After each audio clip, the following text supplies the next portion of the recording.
रुहमाउ बैनहुम, सहाबाए कराम जो है आपस में बड़े रहमदिल हैं। जंग यरमुक एक जंग होती है इस्लामी तारीख में, उमर फारूक रजी अल्लाह ताला अन्हु के दौर में एक जंग होती है, उस जंग को जंग यरमुक कहा जाता है। जब जंग खत्म होती है, इस जंग में मुसलमानों को अल्लाह तबारक व तआला फतह देता है, मुसलमानों की जीत होती है। लेकिन कुछ मुसलमान इसमें जख्मी भी होते हैं, शहीद भी होते हैं। 3 आदमी जंगे यरमुक के मैदान में पड़े हुए हैं, 3 सहाबी जख्मी पड़े हुए हैं। एक सहाबी आए तो दूसरा सहाबी वहाँ है, तीसरा सहाबी उतना दूर में है। तीनों सहाबी जख्मी पड़े हुए हैं और तीनों सहाबी चिल्ला रहे हैं, पानी पानी, मुझे सख्त प्यास लगी है, मुझे पानी की ज़रूरत है, मुझे पानी की ज़रूरत है। एक सहाबी पानी लेकर के जाते हैं, पानी पिलाने के लिए पहले के पास पानी लेकर के पहुंचता है। पहले सहाबी कहते हैं कि मुझे पानी चाहिए,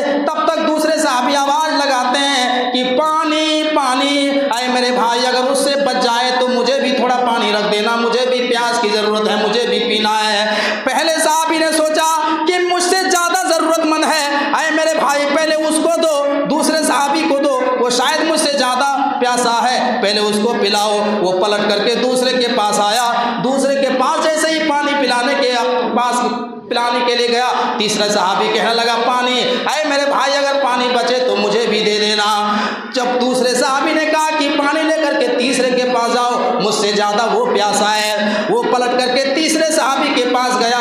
तीसरे सहाबी के पास जैसे ही पहुंचा, तीसरे सहाबी की रूह कब्ज़ उनसुरी से परवाज़ हो जाती है, वो इंतकाल हो जाते हैं। वो आदमी सोचता है कि अब पानी दूसरे के पास लाते हैं, जैसे पलट करके दूसरे सहाबी के पास आया, दूसरे सहाबी भी इंतकाल कर जाते हैं। पलट करके पहले के पास आया, देखा कि पहले की भी रूह निकल चुकी है। मेरे प्यारे साथियों, जरा गौर कीजिए, ये इसार और ये कुर्बानी दुनिया की किसी तारीख में नहीं मिलती है। कुरान कहता है वयूतिरूना अला अनफुसिहिम वलौ काना बिहिम खसासा, मेरे नबी के सहाबा तो वो हैं जो दूसरे की प्यास को अपनी प्यास के ऊपर तरजीह देते हैं। खुद तो प्यासा रहते हैं लेकिन दूसरे की प्यास को समझते हैं। मेरे प्यारे साथियों, ऐसे सहाबाए कराम थे कि दूसरे के भूख को अपनी भूख के ऊपर तरजीह देते हैं, दूसरे की प्यास को अपनी प्यास के ऊपर तरजीह देते हैं। जरा गौर कीजिए, अपने समाज और अपने सोसाइटी का जायजा लीजिए। मेरे प्यारे साथियों, आज ये मिसाल दुनिया में कहीं नहीं मिलती है। आज समाज के अंदर मेरे भाइयों, हम अपनों के लिए तो बड़े सख्त हैं, दूसरों के लिए हम नरम हैं, और अपनों के लिए हम इतने सख्त हैं। समाज में अगर कोई एक आदमी अच्छा काम कर रहा है तो 10 लोग उसकी टांग खींचने में लगे हुए हैं। अगर कोई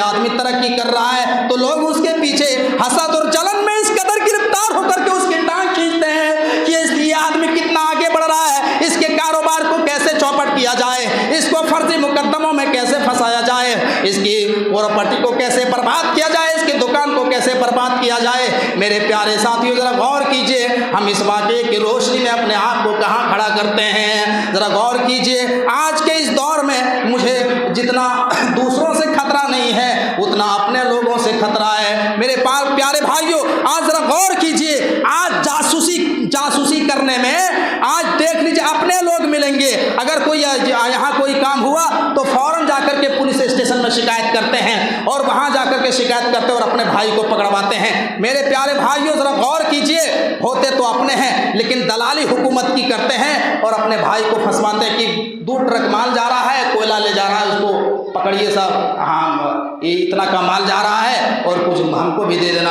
तो क्या किया, फौरन जाकर के उसको पकड़वा दिया। ये क्या हो रहा है मेरे भाइयों, जरा गौर कीजिए।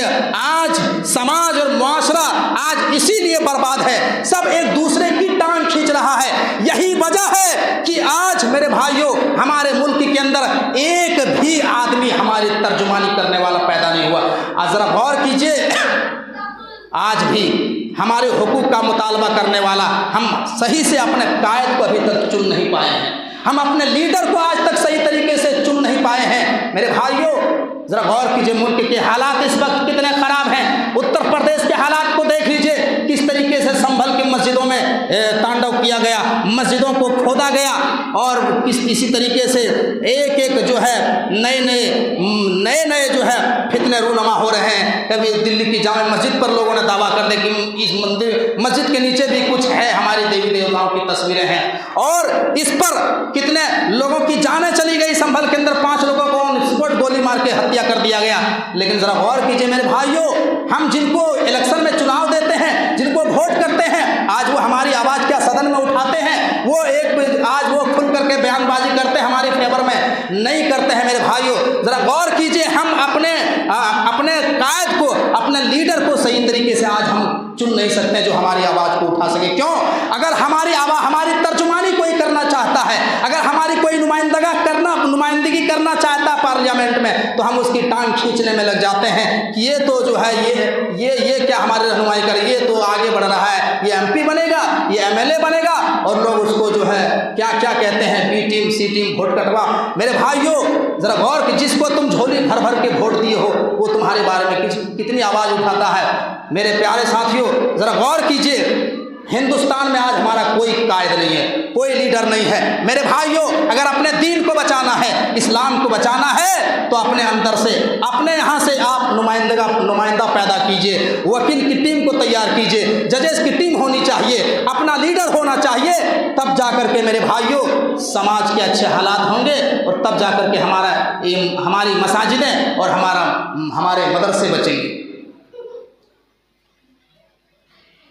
लोग, हिंदुस्तान के लोग कहते हैं, जो पार्लियामेंट में एक आदमी है जो खुल करके मुसलमानों की आवाज़ उठाता है, इस्लाम के खिलाफ कोई भी सदन में बिल लाता है तो सबसे पहले आवाज़ उठाता है हैदराबाद के असदुद्दीन अवैसी। लेकिन लोग उसको क्या कहते हैं? ये बीजेपी का एजेंट है, ये बीजेपी का ही आदमी है।